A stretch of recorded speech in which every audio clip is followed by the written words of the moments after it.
Tidak menunggu waktu lama, sebelum orang heboh tentang kabar ini, sebelum ramai ada di podcast, saya membuat postingan di Instagram saya tanggal 5 Oktober. Saya tulis seperti ini. Untuk kasus ini, firasat saya berkata dia bukan pelakunya. Lantas siapa?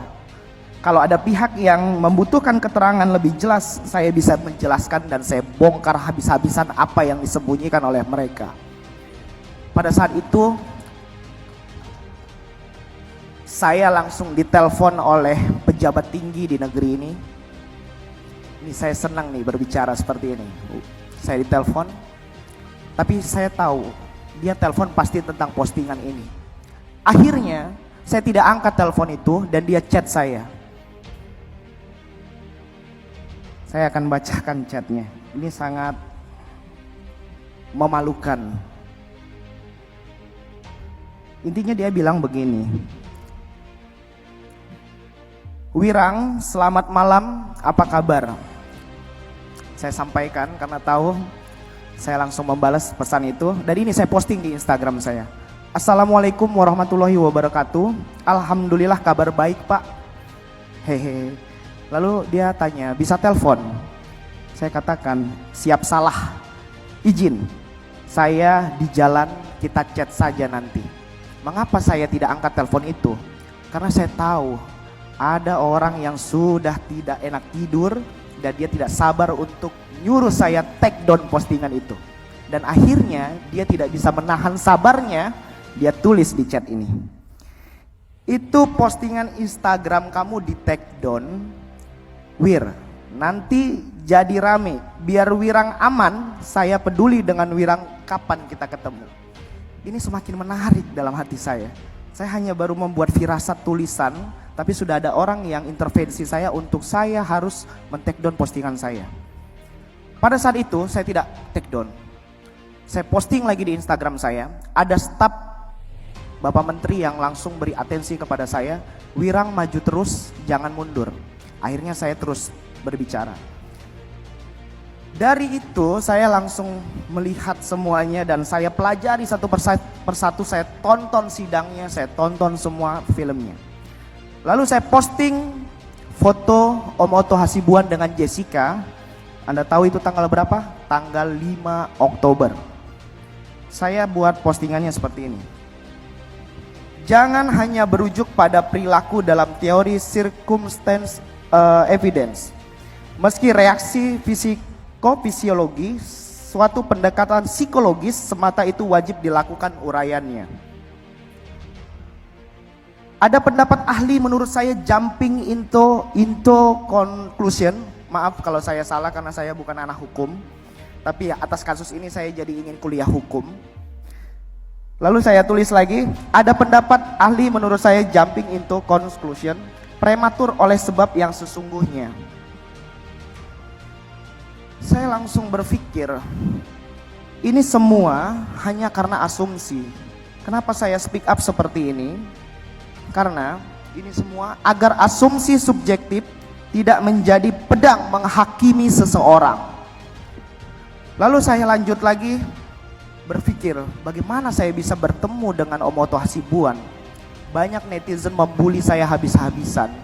Wirang Birawa, kamu hanya dukun, hanya peramal, kamu tidak bisa membuktikan. Itu membuat saya semakin beringas untuk memberitahu skenario apa yang diciptakan oleh mereka di kasus Jessica. Tapi ada satu hal yang tidak akan bisa menolak logika berpikir ini. Ini yang membuat saya terus berjuang dan saya yakin ini ada kabar baik untuk Jessica. Kalau bukan atas campur tangan Tuhan, mungkin tidak. Jika Jessica benar bersalah, mungkin tidak. Kalau bukan campur tangan Tuhan, kasus ini ramai dan naik kembali. Aku mau cerita sedikit, Kak dan juga Christian. Jadi tahun 2017, aku pernah bertemu dengan Jessica. Pada saat itu, saya diajak sama almarhum Anton Medan, Pak Anton Medan. Beliau selalu mendakwah ke rutan-rutan dan ke lapas-lapas di seluruh Indonesia. Kebetulan Bang Pablo adalah anak angkat dari almarhum Anton Medan. Ayo ikut dakwah seperti itu. Pada saat kita masuk, salah satunya adalah rutan Pondok Bambu. Dan di situ seperti di sini aula, seperti aula cuma lebih kecil ya. Dan kita duduk lesehan semua, mendengarkan Pak Anton berdakwah, bertausiah di rutan tersebut. Kemudian Jessica duduk di sebelah saya. Karena itu lesehan, jadi dia melewatinya seperti ini. Oke, aku bilang, itu kan yang Jessica yang lagi rame itu ya, duduk. Kemudian setelah almarhum Anton Medan selesai dakwah, lalu menghampiri Jessica. Jessica sini. Pablo, Ray, ini masih muda ini, kasihan ini, dia nggak salah. Dia bilang gitu. Jessica ambil dirangkul gitu. Kamu yang kuat ya, yang sabar. Karena semua orang yang ada di rutan ini belum tentu semuanya mereka bersalah. Jadi kamu harus berjuang. Kalau memang kamu tidak melakukannya, kamu berjuang sampai titik darah penghabisan. Dan Bapak Anton Medan 2 tahun lalu ternyata sudah berpulang ke rahmatullah. Mungkin beliau kalau masih ada akan duduk juga di sini.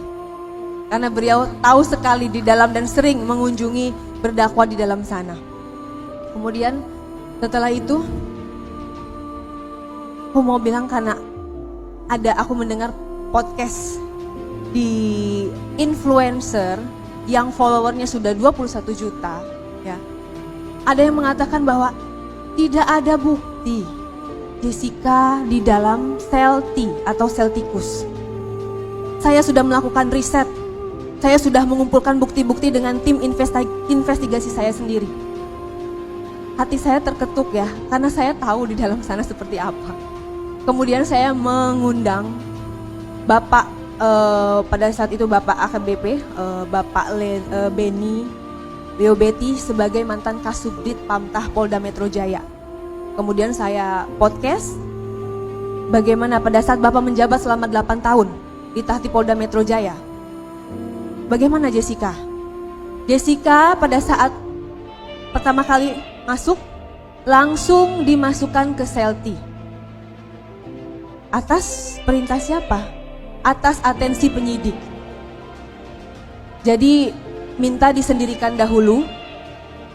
Terus saya nanya, berapa lama Pak? Ada durasinya tidak? Tidak disebutkan durasinya.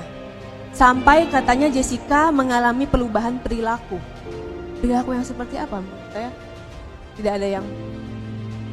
Kemudian sampai Jessica di kejaksaan itu masih di sel T, tidak pernah di kamar tahanan seperti biasa orang-orang biasa, bahkan dijaga oleh Polwan 24 jam. Dan saya tahu persis sel T itu seperti apa, ukurannya 2 kali 1 meter, hanya lubang seperti ini nih, karena saya melihat langsung, menyaksikan langsung. Dan di sana sampai dia sesak nafas, bayangkan Bapak Beni sendiri bilang bahwa Jessica adalah yang terlama dimasukkan ke dalam sel T di antara tahanan-tahanan lainnya.